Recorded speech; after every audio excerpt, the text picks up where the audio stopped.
1972 என்னுடைய பயணத்தை துவங்கினேன்.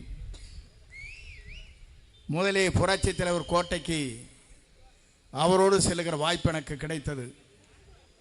அதற்கு பிறகு புரட்சி தலைவர் அம்மா வழியில் கோட்டைக்கு செல்கிற வழி எனக்கு அந்த வாய்ப்பு கிடைத்தது. 45 ஆண்டு கால அரசியலுக்கு பிறகு என்னை தூக்கி எறிந்ததற்கு பிறகு என்னை தூக்கி பிடித்தவர் தான் தளபதி என்பதை இன்றைக்கும் நான் நெஞ்சத்தோடு எண்ணி பார்க்கிறேன். ஏன் அதை சொல்லுகிறேன் சொன்னால், இன்று இருப்பவருடைய நிலை வேறு, ஆனால் இங்கே அமர்ந்து கொண்டிருப்பவருடைய நிலை வேறு, நாளை ஆளப்போகிற நிலையே வேறு என்பதை நான் அறிவேன்.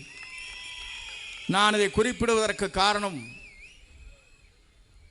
மூன்றாவது தலைவராக நாளை ஆட்சி கட்டளை அமரப்போகிற நம்முடைய வெற்றி தளபதி தான் ஆட்சி ஆளப்போகிறார். நான் அதை குறிப்பிடுவதற்கு காரணம், எல்லா இயக்கங்களும் இருக்கின்றவர்கள் வியந்து போயிருக்கிறார்கள்.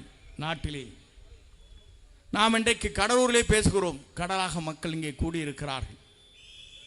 அனுமதி ஒரே நாள் தான். நம்மை வெல்வதற்கு எந்த சக்தியாலும் முடியாது என்பதை இந்த கூட்டம் இன்றைக்கு எடுத்து காட்டிக் கொண்டிருக்கிறது. ஏன் என்று சொன்னால், இந்த கூட்டத்தை கூட்ட வேண்டும் என்று சொன்னால் மாற்றுக் கட்சியை சார்ந்தவர்கள் இதற்கு 2 கோடி ரூபாய் செலவு செய்ய வேண்டும். 1 ரூபாய் கூட செலவு செய்யாமல் இங்கே கூட்டம் கூடப்பட்டிருக்கிறது என்று சொன்னால், இது தளபதிக்கு பின்னாலே இருக்கிற ஆர்ப்பரித்து வருகிற கூட்டம். இந்த கூட்டத்தை எவராலும் வெல்ல முடியாது. ஏனென்று சொன்னால், அதை சொல்வதற்கு காரணம், நம்முடைய கொள்கை தலைவர்கள் இருக்கிறார்கள். கொள்கை தலைவர்களை பொறுத்தவரையிலும் அஞ்சலை அம்மா அவர்கள் இந்த மண்ணிலே பிறந்தவர், இந்த நாட்டிற்காக தியாகத்தை செய்தவர். அவருடைய நினைவு நாள் இன்றைக்கு. அதைத்தான் எண்ணி பார்க்கிறேன். கடவுளே, அந்த நாளிலே நான் பேசுகிற நல்ல வாய்ப்பு எனக்கு கிடைத்தமைக்கு கூறாட கோடி நன்றி மலர்களை உங்களுக்கு நான் தெரிவித்துக் கொள்கிறேன். என்று எனக்கு முன்னாலே பேச்சவர் சொன்னார்கள், தந்தை பெரியார், காமராஜர் அவர்கள், அதே போல சட்டமேதை அம்பேத்கர் என்று சொன்னார்கள். விடுதலைக்காகவே தன்னை அர்ப்பணித்துக் கொண்டிருக்கிற பல்வேறு தலைவர்கள் இங்கே இருக்கிறார்கள்.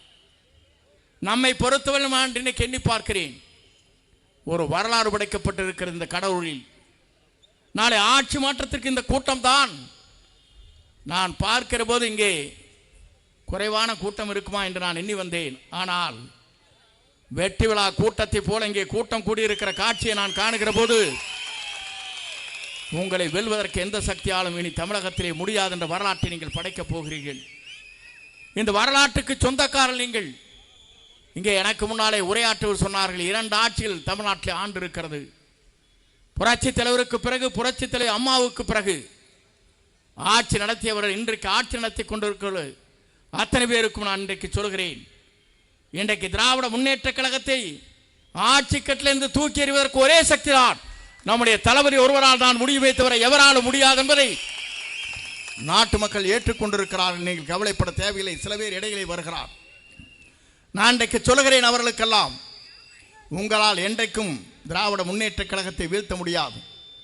வீழ்த்துகிற சக்தி நம்முடைய தமிழகத்தின் வெற்றி தளபதியாக விளங்கி கொண்டிருக்கிற தளபதி ஒருவரால் தான் முடியுமே தவிர எவராலும் முடியாது என்பதை நீங்கள் உணர்ந்திருக்க வேண்டும். சில பேர் நினைக்கிறார்கள், அங்கே இங்கு ஓடிக்கொண்டிருக்கிறார். அந்த ஓடுகிற நண்பர்களுக்கு சொல்கிறேன், வீழ்த்தும் சக்தி இங்கே தான் இருக்கிறது, மறந்து விடாதீர்கள். திராவிட முன்னேற்ற கழகத்தை வீழ்த்த வேண்டும் என்று சொன்னால், மக்கள் நல்லாட்சி நடத்துவதற்கு, நாளை எதிர்காலத்தை நம்பியிருக்கிற மக்களுக்கு கண்ணீரை துடைப்பதற்கு, நம்முடைய தமிழகத்தின் வெற்றி கழகத்துடைய தலைவராக மட்டுமல்ல, இந்திய நாடை வியக்கத்தக்க அளவிற்கு ஒரு வரலாற்றை படைக்கிற தலைவராக தமிழகத்திலே வீரனை போட போகிறார் என்பதை நீங்கள் மறந்துவிடக் கூடாது. நான் இதையெல்லாம் சொல்வதற்கு காரணம், இங்கே இருக்கின்றவர் சொன்னார்கள், கடலூரிலே 9 சட்டமன்ற தொகுதி என்று சொன்னார்கள். கன்னியாகுமரியிலிருந்து சென்னை வரையிலும் 234 தொகுதியிலும் அவர்தான் வெற்றி பெறுவார், யாராலும் மாற்றி காட்ட முடியாது என்ற வரலாற்றை தமிழகத்திலே நாம் படைப்போம். நான் எதற்காக சொல்ல என்று சொன்னால், காலத்தின் சூழ்நிலையை கருதி நான் உரையை சுருக்கி இங்கே பேசிக் கொண்டிருக்கிறேன். ஏனென்று சொன்னால், நீங்கள் 3 மணிக்கு இங்கே வந்தீர்கள். ஆனால் மாற்றுக் கட்சியை பார்க்கின்ற போது 1 மணி நேரம் கூட கூட்டம் இருப்பதில்லை. காலி சேர்களை நாம் பார்க்கிறோம். ஆனால் காலி செய்கிற கூட்டம் தான் இங்கே வெற்றி கழகத்துடைய தலைவருடைய பட்டாளங்கள் இங்கே இருக்கிறது என்பதை என்னால் உணர முடிகிறது. அதைத்தான் இங்கே சொல்லுகிற போது, பூட்டிய இரும்பு கதவை உடைத்துவிட்டு சிறுத்தியே வா, நாம் சொல்லும் வழிகளை கொள்கைகளை நீங்கள் முரசுகளாக கொட்டி வாருங்கள் என்று அழைத்து விடைபெறுகிறேன். நன்றி, வணக்கம்.